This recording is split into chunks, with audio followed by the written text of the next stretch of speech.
Have you ever watched a TV show, movie, or anime and just felt seen? What about recognizing yourself within your favorite characters and suddenly their journey almost felt like your own? Well, join us as we discuss unpacking identity, who we are in pop culture on today's episode of the Melanin Muses podcast. What's up, beautiful people? Welcome back to the Melanin Muses podcast, the podcast where psychology, anime, pop culture, and deep conversations collide with just the right amount of chaos. I'm Cleo. And I'm Callie. And today we're talking about identity, pop culture, and how the two are linked forever. You ready to get into this, Callie? I'm ready. Well, let's get started with a big question. How does pop culture influence our sense of identity? Because whether we realize it or not, the media we consume plays a huge role in how we shape the way we see ourselves.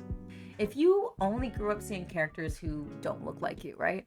Or if the only ones who do are stuck in the same tired stereotypes, what message does that send? Think of a character or a certain amount of characters that you saw regularly growing up. How did that make you feel? What message did it send you growing up of how you saw yourself in those characters? Of course, I gotta take it to the psychological perspective. There's something called social identity theory, which basically says that we form our identity based off of the groups that we belong to and the way we see ourselves represented in those groups.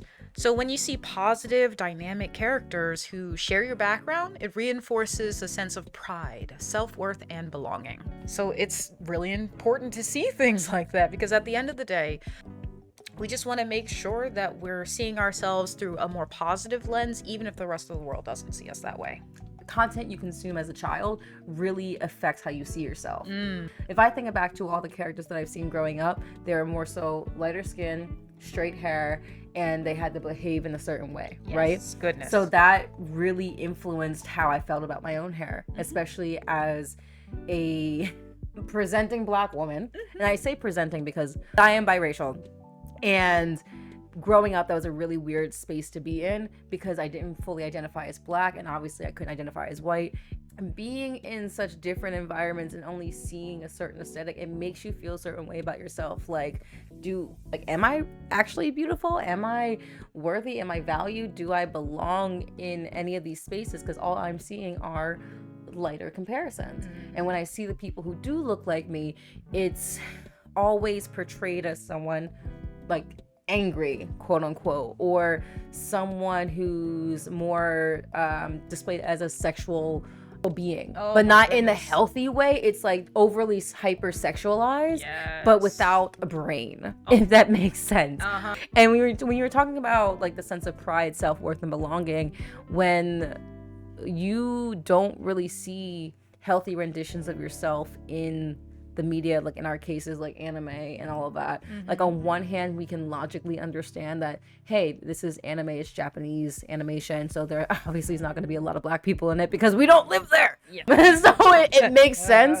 But subconsciously, like as a kid, you don't recognize that. You don't really have that concept of separation and disassociation from that. So when you're growing up and watching these things, it's, I don't know, do you have any examples of how to expand upon that? For those of you who don't know, which is a lot of you, you guys are going to learn about me today. I feel as though in many cases there's a lot of representation of Black womanhood that really boils down to strength, duty, and rage. When I think of, I'm going to go through 3 characters of representation that I kind of identify with from those perspectives. So starting with strength, which is Claire Huxtable from The Cosby Show. And for those, that's a show that I grew up watching. We're going to put aside the Cosby drama that we're all very well aware of, and we're going to look at it from the art rather than from the artists in that perspective. So Claire Huxtable, also Felicia Rashad, has always been an inspiration for me as far as the representation of, I would say, professional Black womanhood, or the accepted representation of Black womanhood, because she was Black enough that she was identifiable and something that I could relate to on a personal level, just from how I was brought up. Because if you remember me mentioning in the previous episode about how I was othered because of how I speak, Phylicia Rashad was one of the first representations of a black woman who spoke the way I did.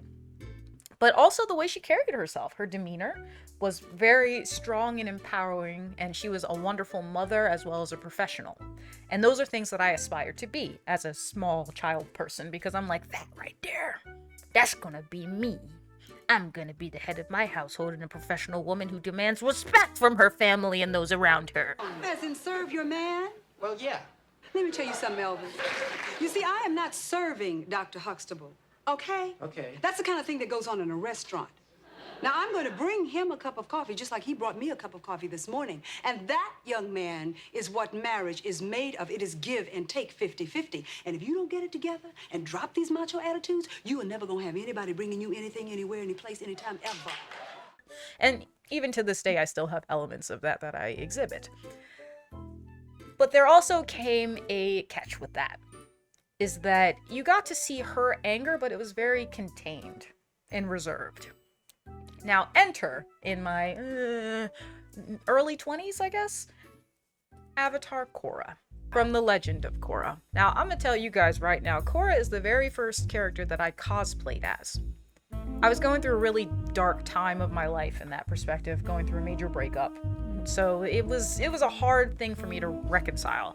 I felt as though I lost my sense of purpose, my identity, who I was. And I essentially, in essence, had to reinvent myself. Korra was a representation of that for me, in that you start out from one place, as we know. She starts out having a very specific idea of who she is. She's the Avatar. Her job and sole purpose in this life is to be the best at bending, but also to carry the weight of the world's problems on her shoulders. And naturally, as the series goes on, she got her ass handed to her.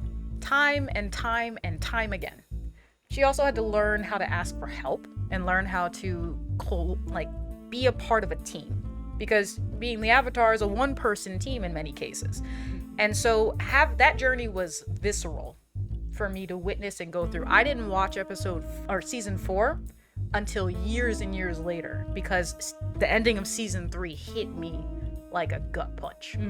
Because it represented exactly what I was going through at that time, that fall from grace, and that slow, tedious recovery that transforms you into a completely different person than how you started. So, don't come at me for Korra, because I will die for her. So that kind of leads me to the current arc. I like to call it the Queen arc, aka the Angela Bassett arc. That woman is the representation of Black rage. And I'll say Black woman rage specifically. What is that movie? Love Don't Cost a Thing? Or, I forgot. It's basically that movie. I watched it recently for the first time in my life because I didn't grow up watching Angela Bassett movies. I recently started watching Angela Bassett because of American Horror Story Coven. Really? I loved her portrayal of Madame Marie Laveau, the voodoo priestess, the voodoo queen. And I'm like, yo, that is an angry woman. She is a powerful and angry woman. She didn't have the best ending, but it's okay. We'll talk about that later. But I love how she was so strong and just in it. She's like, no, what you're not about to do is mess with me, because you're going to get all of this plus more. Don't play. And that's kind of where I am right now. So that's your arc. That's my arc. You're currently in the rage arc. Absolutely. Okay, that's wonderful. I love that for you. Honestly, I haven't watched The Cosby Show, and I actually haven't seen American Horror Story or many of Angela Bassett's movies. I know, blasphemy. It's okay. It's okay. I will forgive you. I will. Okay, this just means we have that movie night. That's true. Okay, cool. See, it was meant to be. We were just meant to watch it together so I can appreciate more. See, it's great. Compromise. But like something that I can relate to is Korra. Mm-hmm. I actually didn't watch the Avatar series until I was an adult, which is really fun because I know people who watched it when they were younger, as like it was coming out, because that's our generation. Yeah, we grew up with that. Because we grew up with that. But I didn't get the chance to see it. I actually didn't watch Avatar for the first time until maybe 3 years ago. Oh wow! Very recently. Welcome. Yes, I didn't watch Avatar till very recently, within the last 4 years. I actually remember I was like binging it in preparation for like a hospital procedure, and I was just binging a lot of Avatar, and I didn't realize how deep it was.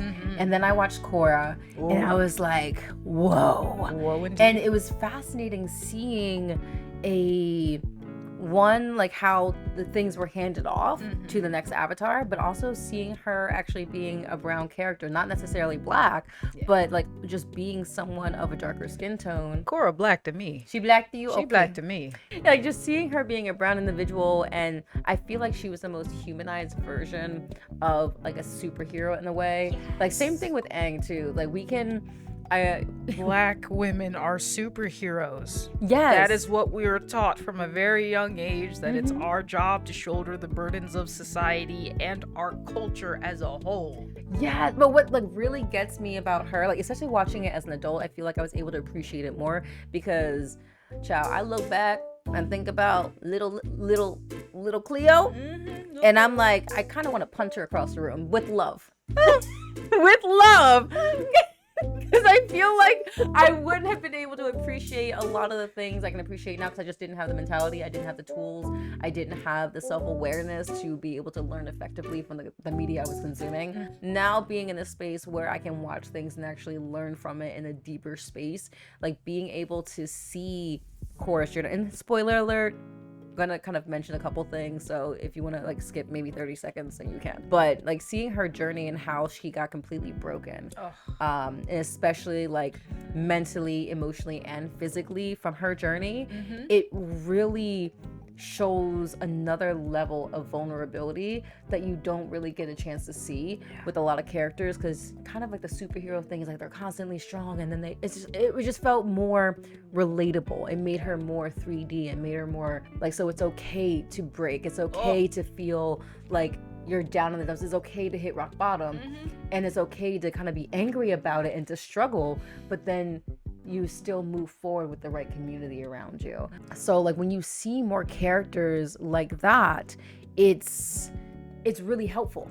Because if you constantly see these characters who are like, it's kind of going into the toxic positivity narrative, when it's always like, just get up and do better and everything will be fine, and you're just thinking too much about it, you're thinking too hard about it, just get up. It's not black and white. And especially for those of us who are neurodivergent, it's almost a lot harder, and this is not to negate any other person's experience, it's a lot harder to kind of pick yourself back up. So I'm actually going to piggyback off of what you're saying there is, even with Korra's representation, and this is going to get a little dark, guys, because I'm looking at it from a mental health perspective, and the allegory and Metaphor? Yes, the metaphorical representation of a lot of the things that Korra experienced seemed very akin to sexual assault to me. In that, even from the first season, spoiler alert if you haven't seen it already, that one is really big, when her bending was taken by Amon. Yes. The thing that she coveted the most about herself was her ability to fight, her ability to perform, her ability to be the best at what she does was literally stripped away from her and made her quote unquote average, or even put her in a place where she was helpless or felt helpless. And that happened multiple times throughout the series. It happened in season 2, it happened in season 3. And season 4 was when she struggled to kind of get back up again. She was so afraid of fighting back because it had been taken from her time and time again, her ability to do so. She got her ass handed to her in her own arena as a result of what happened to her up here and in here. And I believe that that's an experience that a lot of people can relate to, whether that's from a sexual assault perspective or even just a agency perspective. Things being stripped from you and then having to fight your way up that long battle to get back to who you once were, even a shadow of that. And that's what Korra's journey represents, to me at least, is that being a black woman and being told that it's your job to be here, here, and here, and if you're anything other than that, you're not worthy. You're not worth it. So wrestling with that idea internally is really hard, which results in the Angela Bassett of, I'm angry about that. I'm very angry. I'm upset. I'm mad. And I want you to know that I'm not going to take this anymore. So it kind of comes from that as well. But what's also important for us to see is not only the journey of being strong, but the journey of being vulnerable, the journey of actually breaking and breaking down mentally, physically, emotionally, seeing someone else go through that, but also seeing their healing journey. Oh my gosh. And I think that's the biggest thing, because a lot of any of the content that I had seen before would show the debilitating segments of they would show the debilitating moments when it comes to like brown characters, especially just women in general, not even just black women, but just women in general. It's like they show the weaker side, but they don't show the strength that you gain once you start taking steps to heal. And I think that part really affects how we carry ourselves into adulthood, because if like the damsel in distress trope, that's what I'm thinking about. It's like when you're in a space where you're constantly seeing just female characters who are like, they are just waiting for someone else to save them, or they're waiting for someone else to take the lead, then we're kind of taught growing up that, oh, we're not allowed to be outspoken. We're not allowed, especially, this is a lot in anime too. What was that one anime? It's one of the really popular ones. Is it Seven Deadly Sins? It might be Seven Deadly Sins, where like the guy, he's stuck in a kid's body. Like one of the sins is in the kid's body, and he just randomly gropes this one girl while she's sleeping because she's unconscious. And he's just like, yeah, well, whatever, it's fine. And she's like, oh, I mean, you know, like seeing, especially a lot of early anime content, it's just, it makes it feel like when you're younger, the concept of assault, so trigger warning, we're talking about assault now. Sorry about that. It almost made like assault was normalized, especially in that content. It's to be expected. It's like, especially if you're considered to be attractive. Exactly. This would be a compliment that a guy wants to touch you. That he's so overcome that he can't help himself but reach out and touch you or express that verbally. How much he wants you. And it's like, that's a compliment. Not every woman gets that, because not every woman's attractive. And it's like, it reinforces that you're supposed to expect it, and when it happens, even if you feel uncomfortable, you're like, wait, but then it's like that you're being chosen type thing. And it doesn't, even if you might internally feel awkward about it, society, well, the content is telling you, well, we should enjoy this. And the same thing goes into the concept of love and relationships. A lot of the media portrays relationships as something basically kind of toxic, because it makes a good story, because that's what sells. Because nobody cares about the gentle, quiet love, the persistent love, the boring, comfortable, and safe love. And the communication. Oh my gosh. Lord forbid you have constructive conversations about how you feel. They mostly portray the turbulence aspect of love. Whirlwind of romance. Or like the toxicity of, oh, I can fix him. Oh my god. I can change him. Buddy. I really can. He might be a morally great character who just like, he might have like slaughtered an entire village, but you know, it's okay. I can change him. I'm not gonna lie. I'm guilty of that. Because I mean, I'm sorry. I like a man that says, I will let the my wife. My wife. How are you gonna sleep at night? Next to my wife. After everything you've done, how will you sleep at night? Next to my wife.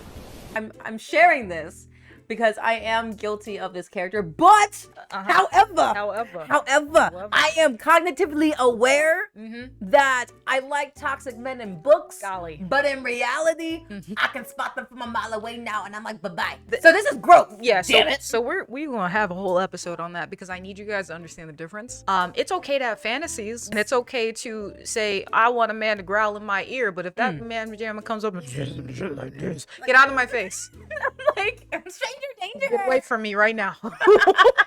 But needless to say, it's like we're taught, like, if we're consuming this media since we're young, because for like the longest time, at least for me, like a lot of the content I consumed, especially in young adult novels, in anime and things of that nature, a lot of those toxic habits really shaped of how I carried myself and my lack of boundaries. So that led to a lot of precarious situations that I put myself in and allowed myself to be in, because that was the example that was set for me. Because I wasn't taught that growing up. I wasn't taught what a healthy relationship was. I wasn't taught how I should allow men or even other people to treat me. So when situations occurred, it didn't register that, hey, this is actually not a healthy situation to be in. This is not appropriate situation to be in, because those are the examples I saw on TV. But like, oh, I'm chosen. And especially for other nerds, especially other women, when we're bullied growing up, I remember someone was just like, oh, no one would ever love you. You're too ugly and you're too fat, right? Yeah, this was like in 5th grade. Wow. And that was like a perpetual thing that was repeated, that I was constantly told that I was never good enough, I was never beautiful enough, and I would never be chosen.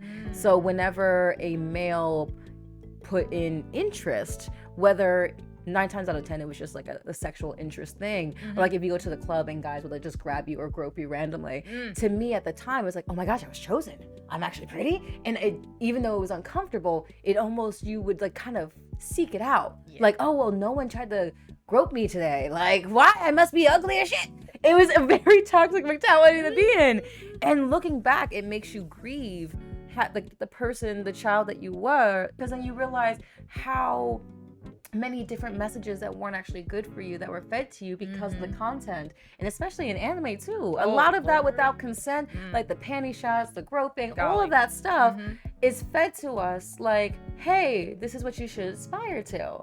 And it's funny because now when I view that content, I think it was just there was this other one, Unlock Undead. This guy can't die. Like the male protagonist, no, antagonist. Is this a new one? Because I think I know what you're talking about. Yeah, he can't die, so he keeps trying to kill himself. Yes. Sorry guys if this is your word. Yeah. But then the female of the female lead, whenever she touches somebody or goes near somebody, they die. Yeah. So it's like a weird kind of. It's a weird dynamic because he's trying to get himself to the other side, and she's just like, but I want a boyfriend, and it's just a very unhealthy, toxic thing. In the first episode, he's like groping her. Yeah. And it really I was like, I can't watch this. Yeah. I cannot watch this anime because of how inappropriate that was. And that it really helps you. But anyway, segueing into the next point. Yes. Oh, Boothman. Oh. Hi, Boothman. Hi, Boothman. Hello, Ben from the booth here again. I have my little dangly, and I'm wearing the outfit from last episode. But to your point, actually, because I do think that this is really important, this goes both ways. Oh, yes, 100%. Yes. So one of the big things that comes up a lot in my biggest issue with men's media is that a lot of men, especially, you gotta keep in mind, anime is a lot of young boys, tone and title. They really digest these kinds of things. And I'm saying that as someone that I did grow up watching some anime, but by the time I was watching anime, I was old enough to kind of discern the problems. However, if you go back to just straight up comedies that were popular in the aughts, you were going to find some of the most rape culture, misogynistic pieces of media that you will find that are now really only comparable to the anime that we're talking about. Like Tenchi Muyo, right? I love Tenchi. Yeah, but also Golden Boy.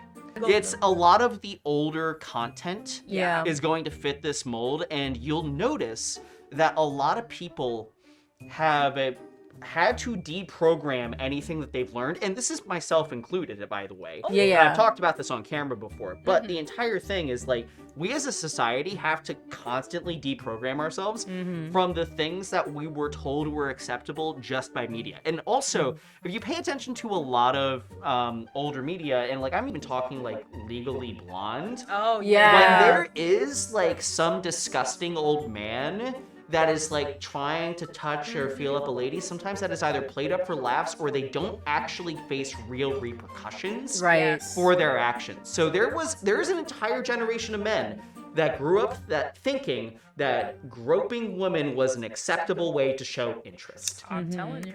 So, yes. Sorry, I had to get that out there. Thank you. This is something I'm very passionate about. But, like, this shit goes both ways, and it is on everyone to kind of deprogram and also call out these pieces of media. Yes. Even when they're old and just a product of their time. Yes. And also tagging onto what Boothman was saying. Thank you, Boothman. Thank you, Boothman.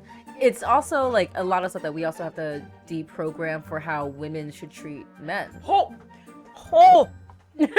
So hold on. Yes. Hold on. You just hit me. Come on, Callie. So let him have it.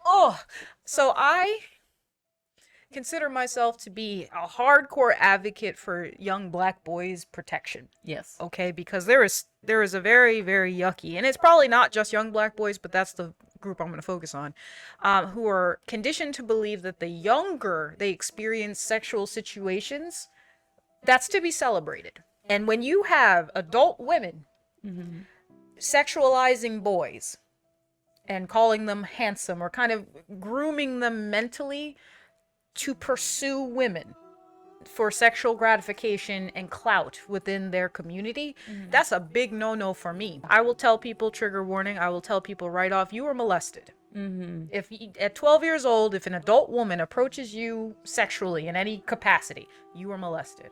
Bad juju. And I will, that makes me want to fight. Like bad. And I don't fight. I don't. I try my best not to fight at all. I don't fight. No, I don't. But I will. I will for them. We'll go to war. I will go to war for these young boys. I will, because they need to be loved, nurtured, and taken care of, and reminded that the pursuit of sexual gratification and sexual themes in general is something that comes with age, when Yes. you're both mature enough to understand the difference between attention and sexualization, Yes. and love and consideration. But at the end of the day, if your worth in life is the amount of people that you've slept with, the amount of people that desire you, that's a really, really sad and horrible way to live, because you can't live off of that. Once it stops flowing in, what do you do? And there's no need for that at all, because you can be loved and valued for exactly who you are and what you love. Even if you don't want any of that, you're still perfectly acceptable. And that's what goes into like the power of storytelling and like our identity formation, because I think it's the content that's a lot of the content that's out nowadays kind of encourages that. It encourages more like, you know, the high school culture. Like a lot of the anime too is like in high school. Yeah, Which is it's that's- weird now. That's a whole other conversation. Yes. Even that was all the thing, but when we were younger, it's like, oh, we're around the same age as the characters, so it kind of just like, oh well, they're my age. This is normal. Yeah. But now that I'm in my 30s, I go back and look at some of these anime, and I'm like, Brother, oh, child, Brother, like, ooh. and a lot of the storytelling is kind of perpetuating these unhealthy behaviors, and it's up to us as the older. Oh God, we're older generation now. We are. But it is now up to us to kind of like crack these stories and let them know, like, obviously we understand that things are going to happen younger and younger, because that's just the way social media is, and a lot of people aren't. There's only so much you can monitor with the newer generation, because for being at the age that we are, we grew up in this space before, oh God, Yeah, we did. before like the internet technology craze, as well as during the beginning of it, and now that it's become a norm. So we're like a really interesting generation. And I think we're the last generation before internet was like Before a Google. staple. We're older than Google. We are. We're older than Google, Yes, guys. we are. I told you, I'm not from here. We're not from here, guys. We don't do that to you.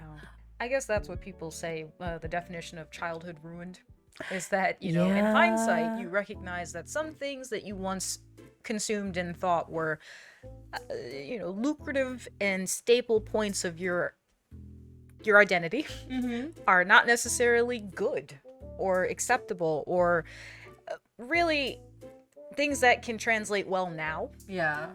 That actually that can be hard, and you know what, we want to talk about it. So I want you to think of some of the stories that shaped you. What's a character or piece of media that helped you understand yourself better? Maybe it challenged your perspective, made you feel seen, or even inspired you to embrace a part of your identity. Tell us your story in the comments, and we'd love to share it in future episodes. And so, since we were talking about a lot of the more harsher side of things in terms of storytelling and how it can negatively affect us emotionally, mentally, and then how we just, in our identity, which is the core part of this episode, instead of focusing on the negative, let's transition to a more therapeutic aspect of storytelling. How can we focus on the healing and growing? You're just so excited. Come on, take it away. So I love it. So basically, everyone, the world of fantasy is perfect for this. If you can't go to a therapist specifically to fix these problems, it's fine. There are other ways in the meantime, but I would. Narrative therapy works very well for this. But anywho, if you would like to explore different parts of yourself or reinvent those places, but maybe don't have the safest place to be able to do that, fantasy is a great way. Finding movies that represent a character that maybe you identify with and living vicariously through their struggles / victories. Kind of like what we mentioned a little bit in previous episodes. Believe it or not, cosplay and Dungeons and Dragons are a wonderful medium for exploring different character elements and even stepping outside of yourself briefly to feel what it's like to be someone else or do something else. And I know specifically when it comes to like the neurodivergent community, sometimes it's hard to do things for ourselves. Specifically, I'll say like with ADHD, maybe you have a hard time with demand avoidance. Someone telling you, oh, you need to get help with this, or you need to go do that. And of course, you're like, your brain's like, nah, I need my autonomy. Fuck that noise. I ain't doing it. Can you stop reading me for filth? I'm sorry. I gotta be transparent here. Okay. So a good way to help with that is to imagine you're someone else when you do it. So let's say, I'm gonna say Taru from Fruits Basket. Toru! So Toru experiences a lot of things when it comes to not having the greatest boundaries and also not the greatest support system parentally. So she has to learn a lot of things on her own while maintaining this mask of toxic positivity to get through it. She goes through a lot, people, but doesn't have the skills to navigate in the beginning. Imagine yourself as Toru, and you are helping her get to where she needs to be by Toru expressing positive boundaries when it comes to the people she engages. No, thank you for the offer. I'm okay. No, I'm not comfortable with that. And just kind of repeating those things from the perspective of the character that you enjoy or the character that you associate with. For me, I like to pretend that I am an epic hero on my journey of 1,000 trials to get to my next destination and overall goal. Tell you, my boy Odysseus helps me out a lot because I'm like, oh, I gotta go through the storm today. I gotta make sure I get these 600 men back home. We have to do this. 600 men.